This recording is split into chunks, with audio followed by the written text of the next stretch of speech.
founder and CEO of Laguna Labs. Laguna Labs is the development arm behind Truflation and the Truth Network.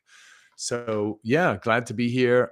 Thank you for listening and joining the show. I'm generally today 30 minutes earlier. I have to leave in 30 minutes, hard stop. Really sorry about that.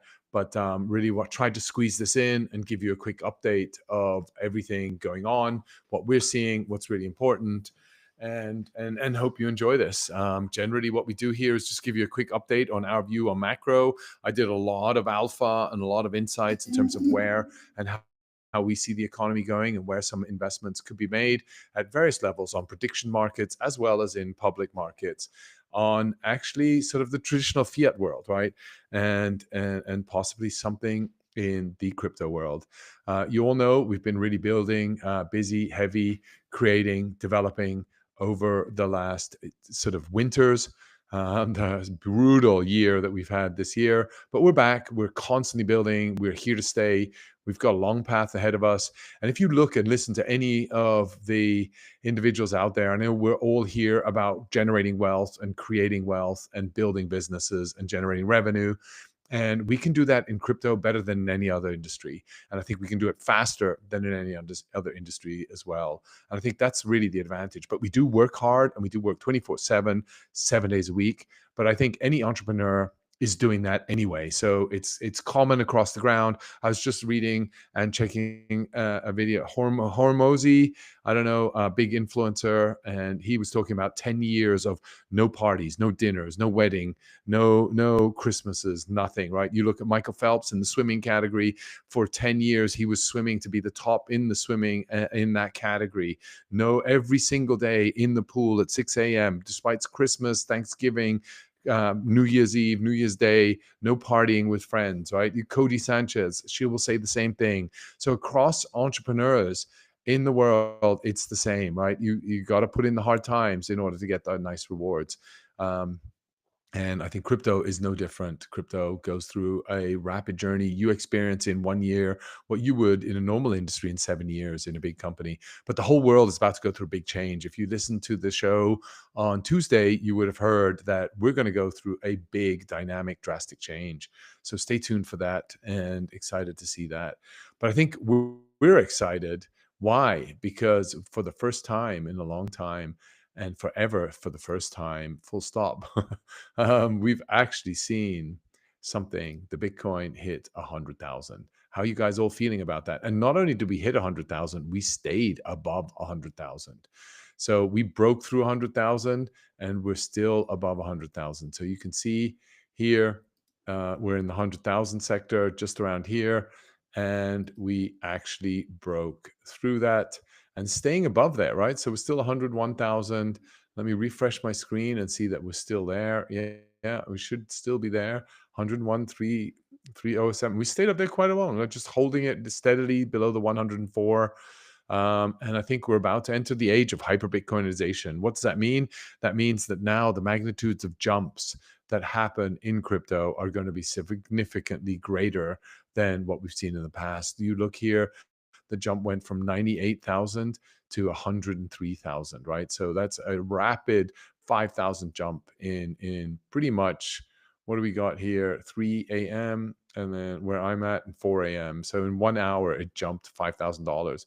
And I think over time, as more and more sovereign wealth funds, as more and more government nations, as more and more ETFs start purchasing and building out their Bitcoin repositories, or even companies and Web2 companies like a Microsoft start using Bitcoin in their treasury, what does that mean? And how does that impact the Bitcoin? Is there enough supply? Remember, there's only 21 million. And what are we going to start thinking?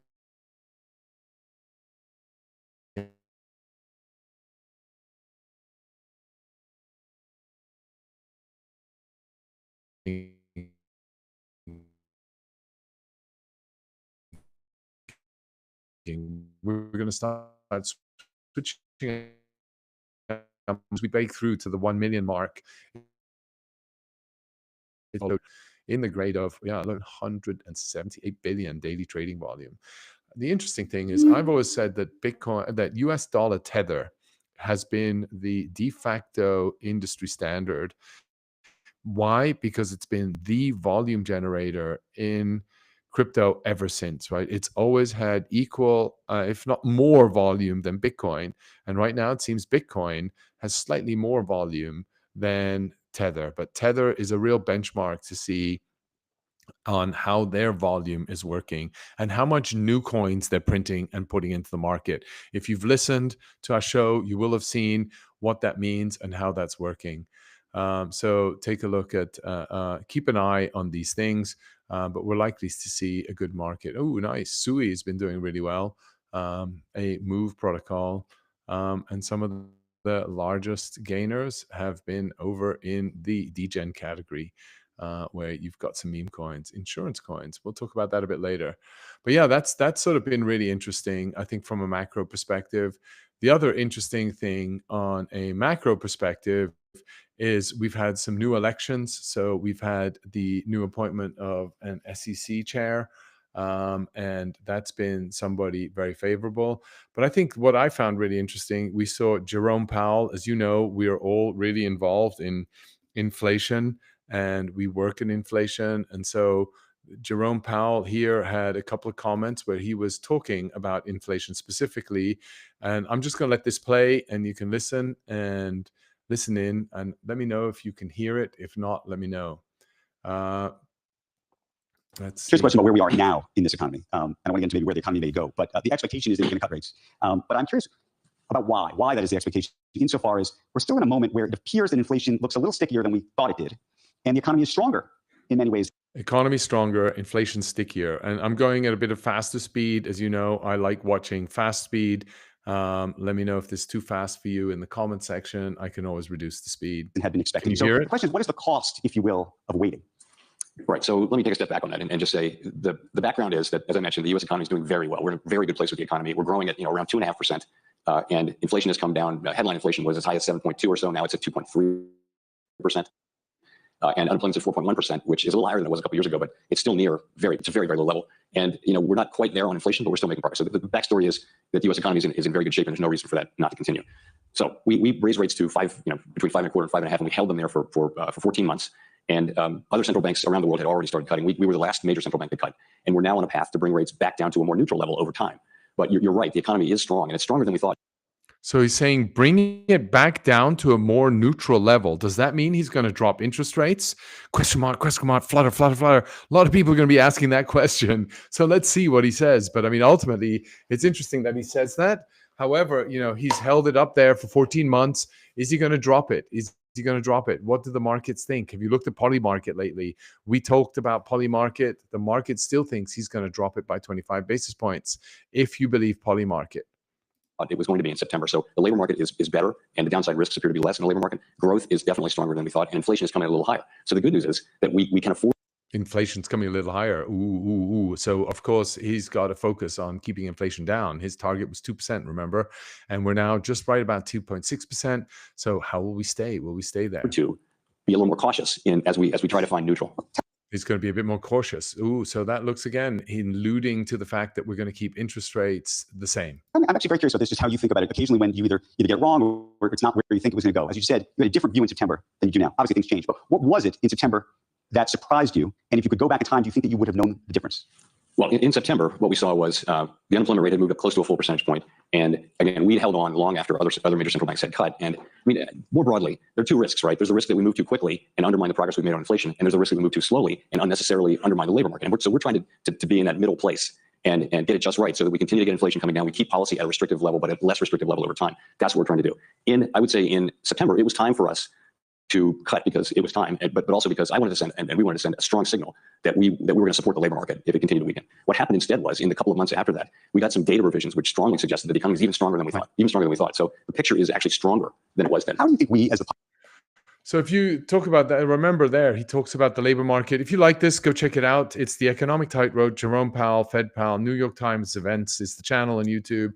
Have a look at that and check that out. But I thought it was really interesting, the fact that he's still tightrope and balancing between what is going on and the labor market, right? And I think the big thing that we saw in the labor market that I think is really interesting is we saw ADP numbers come in, right? And so what do the GDP numbers. It's a source of reporting around employment rates, right? And so I think the biggest thing is right here is manufacturing is losing a lot of jobs, right? So big drop in manufacturing. That's the biggest loss since June 2023. So big struggle. And if you listen to the podcast on Tuesday, we're talking about a number of different bankruptcies that were taking place. And so that is, again, we also talked about revisions. Remember, I was telling you about the revisions, and here you constantly see the revisions coming in. October, right? October's revision was the largest in the downside since May 2023. So October is revising the metrics down. And here you can see overall, though, the economy is still looking pretty good. And so just some things to bear in mind when you also look at alternative sources and you listen to the thread of what people say in these metrics and on these shows. Anyway, he goes on and talks a bit about inflation. I think we have to wait till the 18th when he comes out and talks about it. So we're in that season where it's coming out. Next week, we have our show. Stay tuned to our show on Spaces where we talk about inflation. You'll get an insight in terms of how the market is trending, and based on Truflation's prediction capability, 99.99999%, you will find out where the market's going to end up. So stay tuned, join the Spaces next week. We'll be announcing that on Twitter, so follow the diagrams and shares and share that with your community as well. But we'll be talking about that. We've also got a Twitter Spaces right after this with Theoric. Theoric is an AI partner at Truflation with whom we're working on to optimize and do predictability associated with the data on Truflation, but also ensure composability with the data into the existing infrastructure that we have, this decentralized economic database. So how do we ensure that? How do we continue to drive that? And that's really what we're focusing on with Theoric as well as a partner in the Truth Network. But yeah, what I wanted to share with you quickly is just have a look at here. He talks about Bitcoin, right? So earlier on, we were talking about Bitcoin and the price of Bitcoin.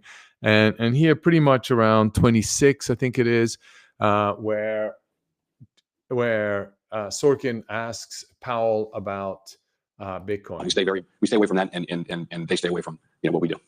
You hope.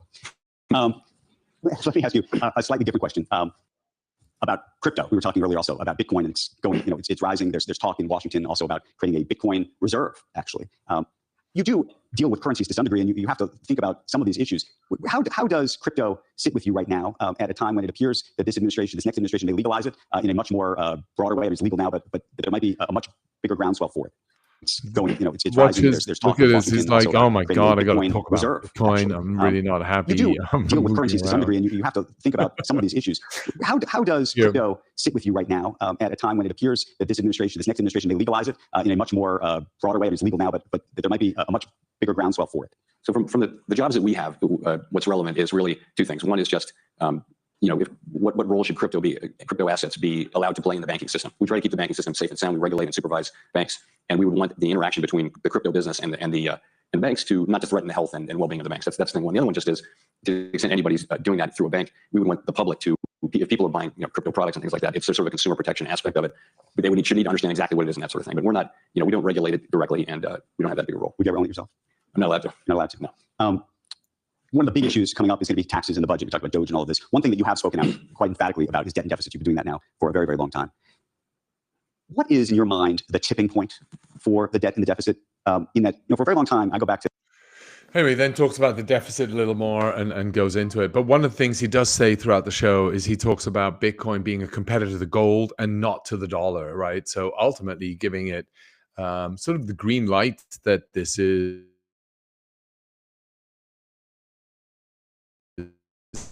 actually, So interesting to see that and see the opinions that he's put out there around that. Anyway, that's sort of at the macro level, and we've got about 20 minutes to go. But what I wanted to highlight is, again, please stay tuned to the shows. Again, I got a Spaces this evening right after the show with Theoric. Tomorrow, we've got an exciting show. One of the community members, you reached out, you asked us to talk to digital asset news and get on there and explain about Truflation and target Doge. So we listened, we heard.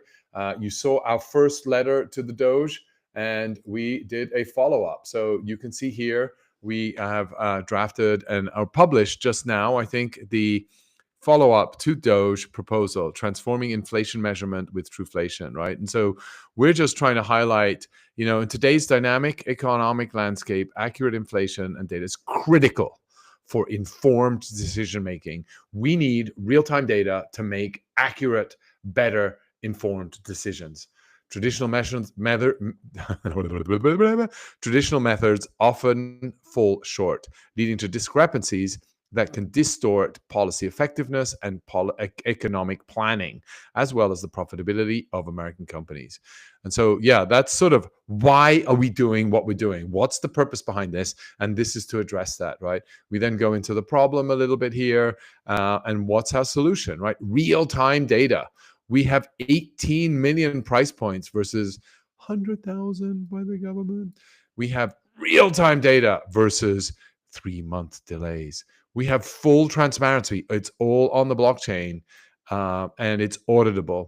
Accuracy. We have consensus algorithms to verify the data. We have 3 price feeds for every item that we track.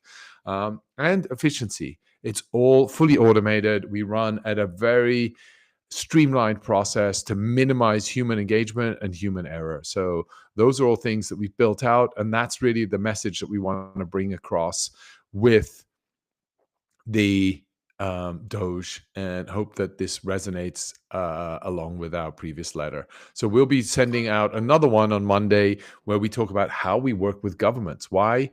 Because we are continuing to work with governments. We did have, you can see here, there's another nation that's coming out soon. I'm stealing some thunder from tomorrow's announcement. There will be an announcement tomorrow that this is launched. And Oliver was just our head of analytics and our inflation data. He was just in India at India Blockchain Week, and he presented our inflation index there. So this is going to go live tomorrow. Stay tuned. Watch this. Yeah, really exciting. And again, this is how we work with governments. We're doing it. We told you about Argentina. We're telling you about India now. So stay tuned. This is going live. It's going to be really exciting. Yeah, and Oliver was there, had amazing meetings, right? Really good feedback. Very similar to my trip to Argentina, where we met with Mile and the whole government team there, and we're at a conference speaking together. And so just interesting to see how other nations are looking for third-party sources of truth to bring economic data onto a decentralized, real-time, auditable, reliable, trusted source. And so that's really what we're focusing on building out. So yeah, exciting, more building there, right? And a lot of you have asked. So now we've talked about the Doge. We're talking about what we're doing with additional indexes and how we're working with governments. You've already seen what we're doing in Argentina. Now you're going to see it very soon with another nation. And stay tuned. Log on to the site, check it out, find out tomorrow.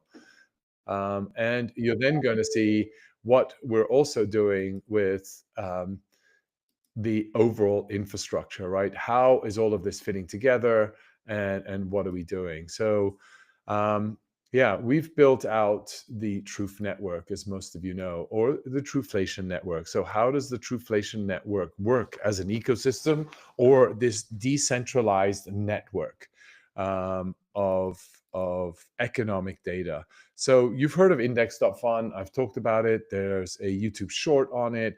Go check it out, and follow us on YouTube. Follow us on Twitter. That's where you find out the newest information and get the latest insights associated with what Truflation is doing and how that's working. But here you can see index.fun. What is this? This protocol is live today, so check it out. Index.fun. The website's just been refreshed. Look at this cool logo. It looks really nice. The texting and the copy's been updated. You can see over here how it's working. You can create your own index and earn from the indexes. So you will make money based on the index generator that we have created. And you can do that within seconds and not millions of dollars going out to lawyers and accountants and compliance engineers and submitting and waiting for approval. You can actually get it out there really fast. So you can search, create one, and publish it to prediction markets where people can predict on the outcome of that. And you've seen a demo. So just in case you haven't seen a demo, here's the demo. You connect your wallet. I haven't signed in because I just didn't sign in. I don't want to do this now, but you can see all the different types of index. So Levels has already built his index. Deadlift index is already here, but there are a whole bunch. There's the Pelosi index, the meme bags, AI crypto index developed by some Credit Suisse engineers that have now launched the digital asset solution. So some sophisticated indexes versus some meme coin indexes, some more funny indexes. So all the types anybody can create. So there are no restrictions, right?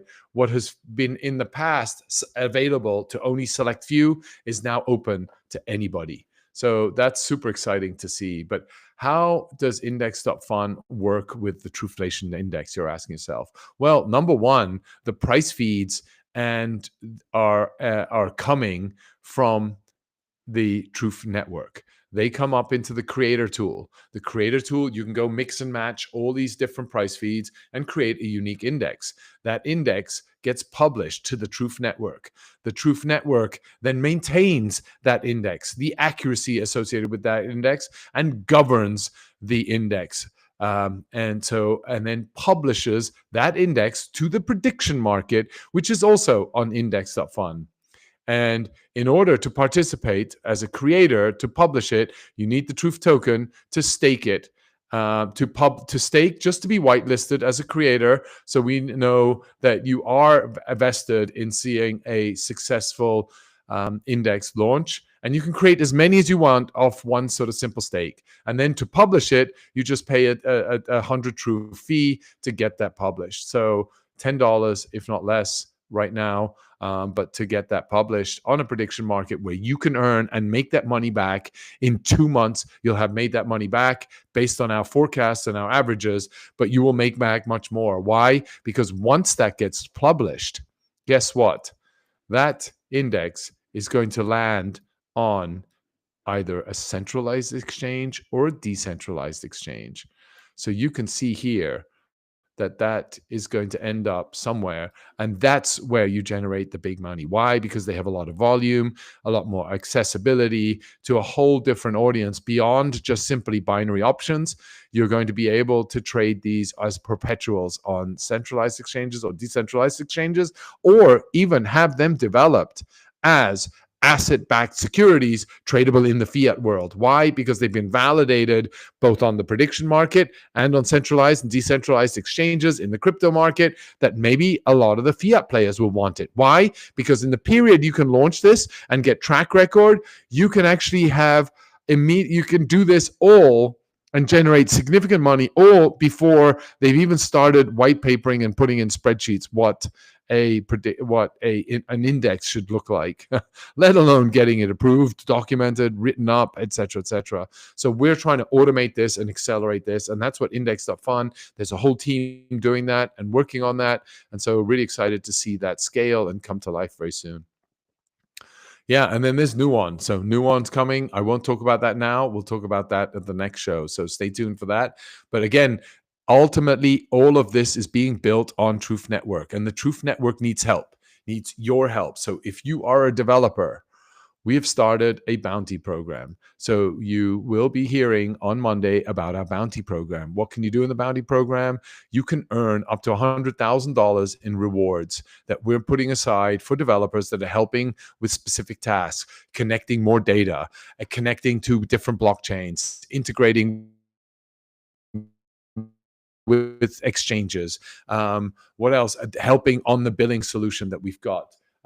We've got, those are sort of helping develop the Explorer. So the Explorer is also under development. So a lot of these activities are going to be there. If you're a Golang developer, if you're a TypeScript developer, if you're a SQL developer, you have Python skills. You can work on the SQL smart contracts. You can help build out the tooling for that. You can do adapters for data integrations. You can help with EVM integrations. All of these things where we're looking for developers to help support, build out the Truth Network, scale this infrastructure. Not only that, we're also looking to build out together the first decentralized economic database. And you can be a part of that. This is a real business. We have over 100 different data points that we track, 100 different data sources across 18 million items, across 3 price feeds per item in the US alone. So now take that and multiply that into Argentina, into India. And guess what? We'll be going into other countries next year. We've got Brazil in the pipeline. We've got Japan in the pipeline. We're talking to Germany. Germany's interested, right? All these big economies that are out there looking for integration. Do we do China? China's big. Why not? Anyway, all this coming up to a place near you. Stay tuned to these announcements. They're going to be coming out. And we hope that you find these interesting. If so, let us know. If not, what else should we be doing to make it interesting for you and attractive? And on that note, I'm going to call this short. I told you it was only going to be, and I had a hard stop on the top of the hour. And this is now the top of the hour. Please let us know your comments. Follow us on Twitter, on Telegram, and even just on YouTube. Why? Because this is where you get the news first. This is where you hear about what we're doing at Truth Network and Truflation. And we hope that this is of value to you. And on that note, thank you, everybody. Go over to Theoric Spaces, Twitter, X. I'll be on there together with a whole bunch of other people, as well as follow tomorrow, Digital Asset News. Next week, inflation news. So lots going on the Truflation Stream Network and in this network here, Truth Network, YouTube. Sign up. Thanks, everybody. Bye for now.